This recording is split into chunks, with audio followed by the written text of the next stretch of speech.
One-on-one with the Ohio Speaker of the House. Ahead on Face the State, House Speaker Matt Huffman on the big issues of the day, from data centers and AI to property taxes and ICE enforcement. My in-depth interview with him on what the General Assembly will tackle in 2026. Thousands of Haitians living in Ohio are safe from deportation for at least a little while longer. A judge blocked the Trump administration from ending temporary protected status. An immigration attorney explains what the ruling means and how TPS designations are made. Plus, should high school athletes be able to profit off their name, image, and likeness? A new bill at the State House says no. Hear from a key sponsor of the legislation on why he believes NIL deals for middle and high schoolers should be banned.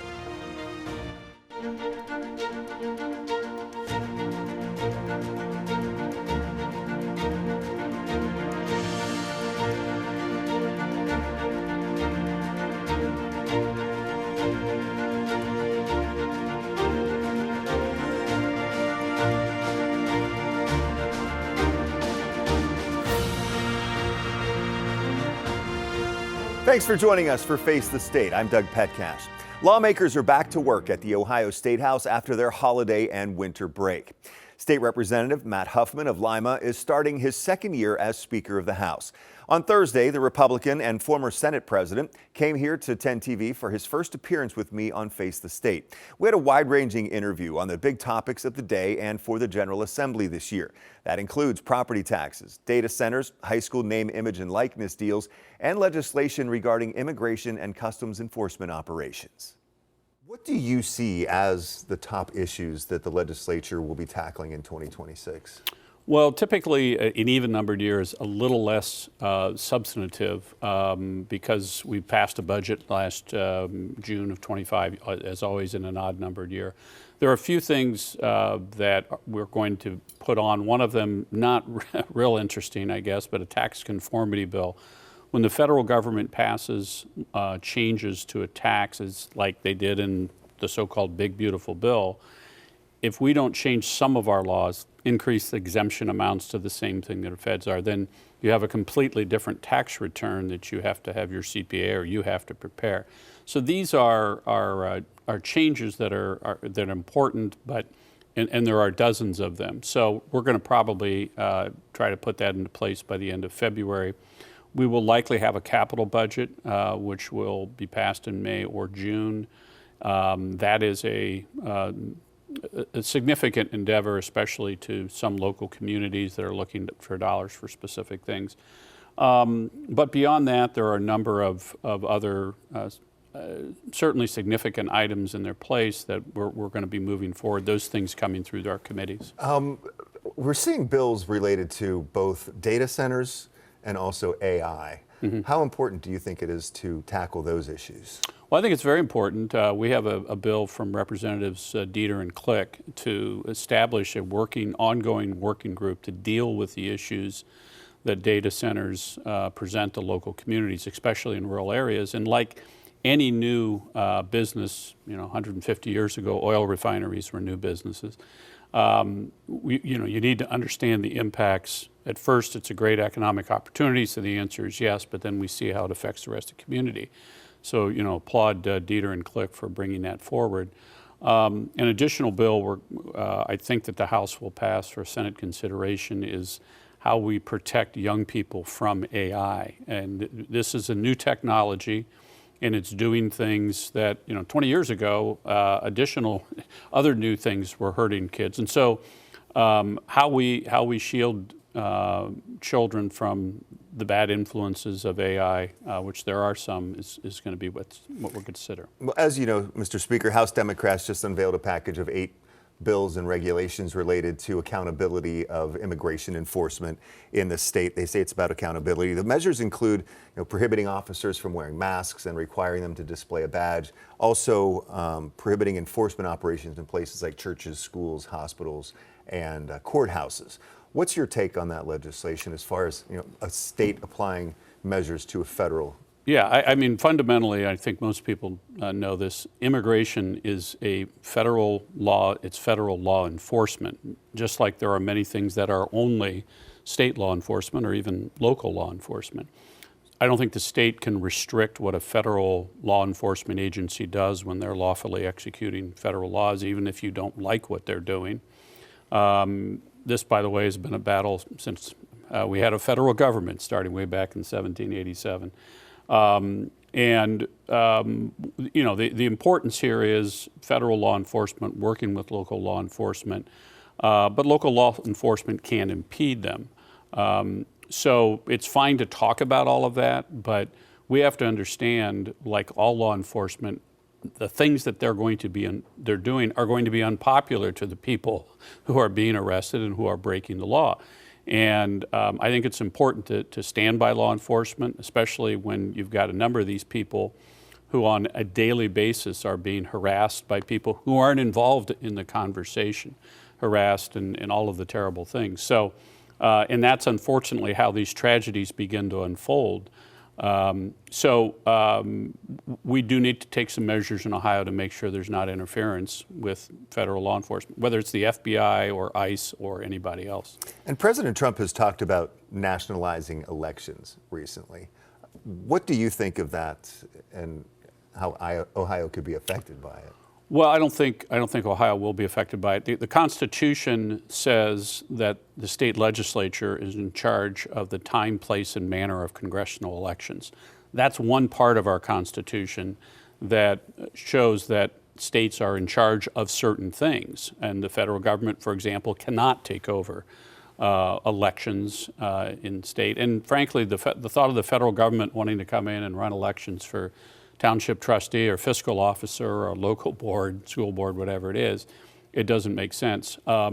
Many people who have challenged the issue of the legislature being in charge of congressional redistricting, they think some outside supposed independent commission should do that. Well, that's also in violation of the Constitution.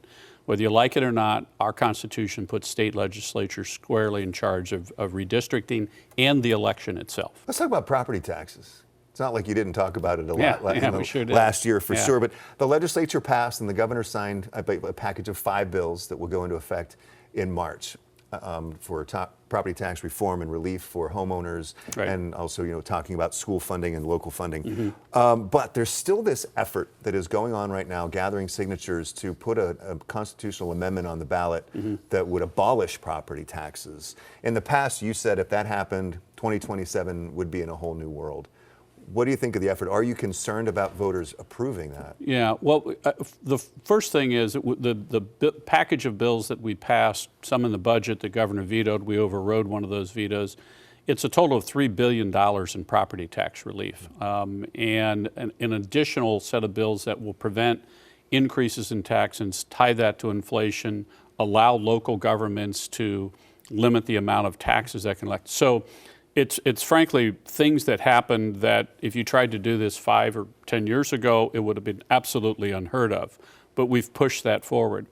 Frankly, I think that has muted the call for this tax initiative. I haven't heard much about it. Usually if people are doing really well, they talk about that. Maybe they are, maybe they aren't. But I think it's lost some of its legs because the legislature has taken action. Is it going to take, though, an educational campaign in order for those opponents of the measure to make sure the voters know that, or? Well, I think it's more, the first question is it going to get onto the ballot? And if it does get onto the ballot, you're going to have to explain to folks if all property taxes are eliminated in the state of Ohio, that's $24 billion. You're going, and it'll start January 1st, 2027. The question is, where do you come up with the $13 to $14 billion that fund public schools and the other $10 billion that fund local fire levies and a number of other things at the local level? So I think once people see all of that, but that doesn't mean that we are, because of what we've done, we are a low property tax state. We need to do more about this. And we need to do it, I think, in a more comprehensive way.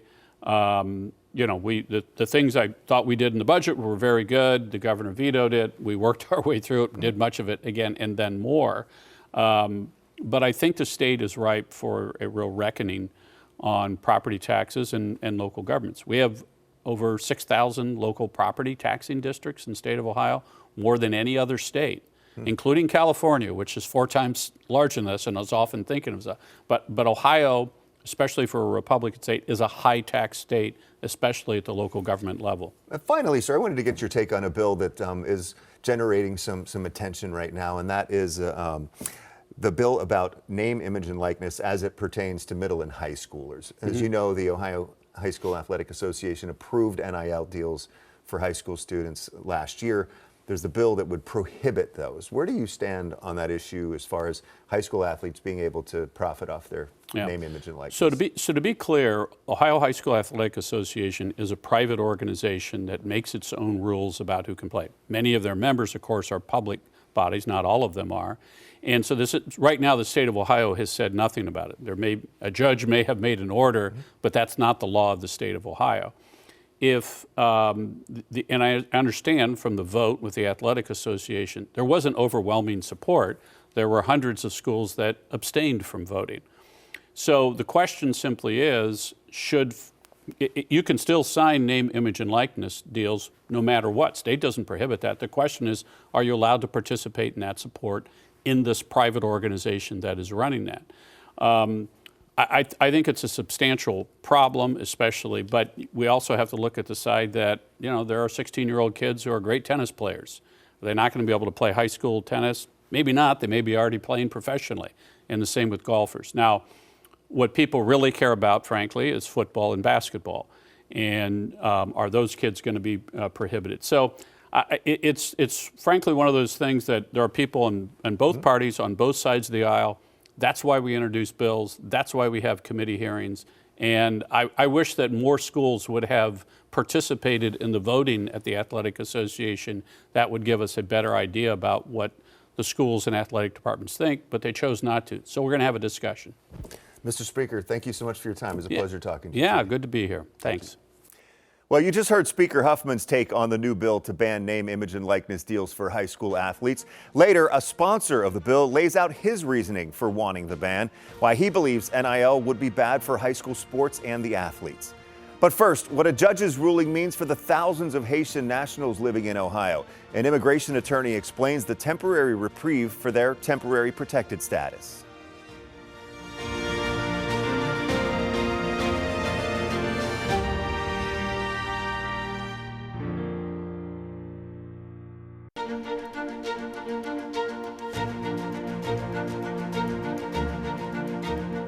A reprieve is now in place for hundreds of thousands of Haitians across the U.S. and tens of thousands here in Ohio.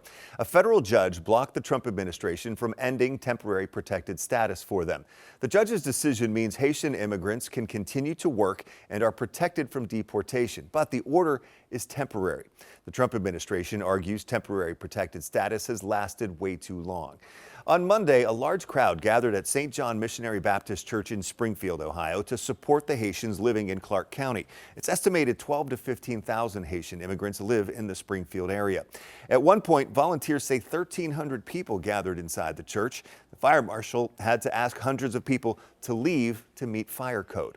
The next day, the judge issued her decision. I talked with immigration attorney Rishi Oza with Brown Immigration Law about what the judge's ruling means for Haitians living in the U.S. What does the judge's ruling do? So the judge's ruling essentially stops the government from terminating the TPS program for Haitians. The government had announced back in November that TPS for the Haitian community was going to end on February 3rd. The court has essentially stepped in and said that the termination is now paused pending further litigation. So what does that mean going forward? It's kind of hard to give a sense of timetable as to how long that's going to last. So whenever a judge issues a stay, what the court does is says, we do not want this particular governmental action to take effect until we've had more time to review kind of the totality of what exactly this entails. We don't want unnecessary change. And really the court's saying is we don't want things bouncing back and forth. And so by pausing the termination, essentially the court is keeping the status quo as it is. So not having anything changed, not having the program be terminated until, both parties can brief the issue. The government can explain why it did what it did. The Haitian community can explain why that termination would be a bad idea. And the court can kind of sort out those issues when it has more time. Is there anything the Haitians in the U.S. can do who are here under TPS that they can do while this plays out? I mean, I would say contacting your local congressional representative would be the first place to start. Congress has a role to play in TPS and making judgments as to whether or not a program should continue or not. With all immigration issues, immigration tends to be a bit of a political football. So what I would also suggest is Haitian communities go and see if they can find other options in terms of finding permanent residency status or finding an avenue where they can try to obtain a green card. Sometimes that's available. It requires an attorney to kind of look into everyone's specific facts. But we've had circumstances where people have TPS and we can navigate them out of TPS into permanent residency status. Can Haitians still living in Haiti apply for TPS now, or is that on pause? No, the way TPS works is you have to meet a couple of requirements in order to qualify. So you had to have been here at a certain point in time and been a resident here during a time period. I don't know exactly what the criteria are. I think for TPS for Haiti, I think it's like 2023 that you had to have been here since that time period. So someone who's coming into the country today or entered last month is just not eligible for TPS. So the idea that, and it's actually one of the things the court talked about, is the government argued that keeping TPS in place ended up being a pull. It attracted people to come to the United States. And it's just fundamentally wrong. And the thing is, the government knows that. They know that somebody's entering the country today can't apply for TPS. So it's not a magnet for people coming here. Now, this administration or any presidential administration can decide whether to extend or not extend TPS. It is up to the DHS secretary in a sense, right? Correct. And so what is their authority? The Secretary of Homeland Security has unreviewable authority as to whether or not the program continues or it's terminated. But what do they have to then consider when making a decision whether to extend or terminate? And that's really what the court focused on. The court was very clear in stating that the Secretary of Homeland Security has the authority to terminate the program. However, how she reaches that conclusion is really what's critical, right? The process is really what the court focused on. So the Secretary is supposed to consult with other governmental agencies. So it's supposed to contact the U.S. Embassy in Haiti to figure out what the country conditions are there, to get information about migration, to talk to the Department of State, to talk to other security agencies in the United States, to get a kind of a holistic understanding as to what termination is going to entail. The court found that the Secretary simply hadn't done that, hadn't contacted any governmental agencies at all, hadn't consulted really with anybody in deciding to terminate TPS. And two, the Department of Homeland Security is supposed to look at TPS holistically, right? So have an understanding as to how does it affect local economies? How does it affect national security? How does it affect law enforcement? How does it affect the actual Haitian population? If we're going to send over 300,000 people back to Haiti, where are they going to go? What are the country conditions there? Can Haiti as a country support this influx of people, given the fact that they don't really have a functioning government? They're still recovering from natural disaster. They have a lot of gang violence there. How is that country going to accept all of these people? Now, Oza says the case will likely end up before the U.S. Supreme Court. On Tuesday, Ohio House Democrats announced 8 new bills and resolutions they say will protect Ohio families, safeguard due process, and ensure accountability of immigration enforcement. This comes as ICE operations are happening across the country. The Trump administration says they are targeting criminals and making communities safer. Some of the measures in the Democratic package include prohibiting immigration enforcement in places including churches, courthouses, schools, and hospitals, ensuring detainees have basic needs such as adequate meals and medical care, reaffirming that lawmakers can make unannounced oversight visits of jails, prisons, and detention facilities, also banning officers from wearing face coverings or masks, and requiring they display a badge or ID. Law enforcement officers operating in the state of Ohio without providing their identifiers makes everyone less safe, it spurs dangerous impersonations, and it impedes accountability for officers who are engaged in misconduct and overall undermines our trust with our law enforcement officials. House Minority Leader Dunny Isaacson says all 8 bills and resolutions will be officially introduced within the next couple weeks. As you heard earlier here on Face the State today, when I asked House Speaker Matt Huffman about the package of legislation, he said he doesn't think the state can restrict what a federal law enforcement agency does when they are lawfully executing federal laws. Still ahead on Face the State, name, image, and likeness deals are having a huge impact on college sports. Should high school athletes also be able to reap the benefits of their ability and notoriety? Lawmakers are now pushing a bill to keep NIL out of high school athletics. Hear why next.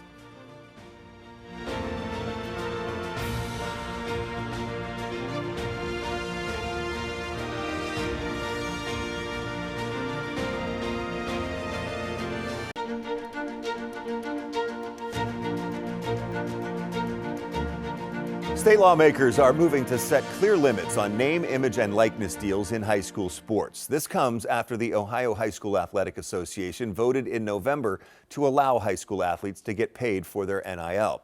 2 House Republicans introduced legislation banning high school athletes from receiving NIL compensation tied to playing interscholastic sports or based on their position on a team roster. Athletes who violate the rules would lose eligibility in that sport, but could still play others. State Representative Adam Byrd is one of the primary sponsors of House Bill 661. This bill aims to prohibit NIL payments for athletes in grades 7 through 12. And recently, OHSAA has made a change in their bylaws that permit it, and Rep. Odioso and myself and our 13 co-sponsors disagree with that. What is your big concern about NIL and middle school and high school athletes? Well, I believe that athletics in high school are about communication and discipline and character and leadership. They're an extension of the classroom. They're called a co-curricular because we want to teach kids the kinds of skills that they need in life. And it's not about earning an income. Do you have concerns about young people like that having money coming in and, representing a product? We're not trying to stop anybody from making money off of their athletic talents. If they want to do that, though, they should go to the Olympics. They should go to college early and earn NIL money at the college. They should go join a professional tour. Do you think that NIL would in some way tarnish high school sports? Oh, most certainly. High school sports are about the character development issues that I talked about previously, and we don't want to tarnish that. We also don't want high school in Ohio to become an extension of what we've seen in college when it comes to using NIL budgets to recruit students to certain schools. What about the argument, though, that these kids may have this ability to earn this money and then this would be taking it away? Okay, we don't want to take away from anybody's opportunity. If they're talented enough to make money off of their skill, go to the Olympics, go to college early, join a professional tour. Where does this stand right now?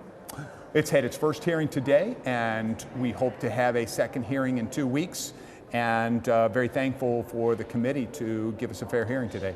Have you gotten any pushback or just feedback from OHSAA?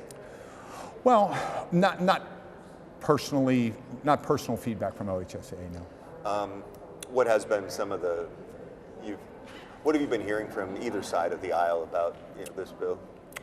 Well, this is a very divisive bill, and we understand that. We're hearing a lot of support from certain individuals in the state and certain of our colleagues, but we're also hearing some pushback from people who espouse the belief that you just talked about, which is in regards to someone being able to earn income off of their ability. And as you heard Representative Byrd say, the bill had its first hearing. That was on Wednesday. Well, thank you for joining me this week for Face the State. I'm Doug Petcash. I'll see you back here next Sunday at 11:30. Have a great day.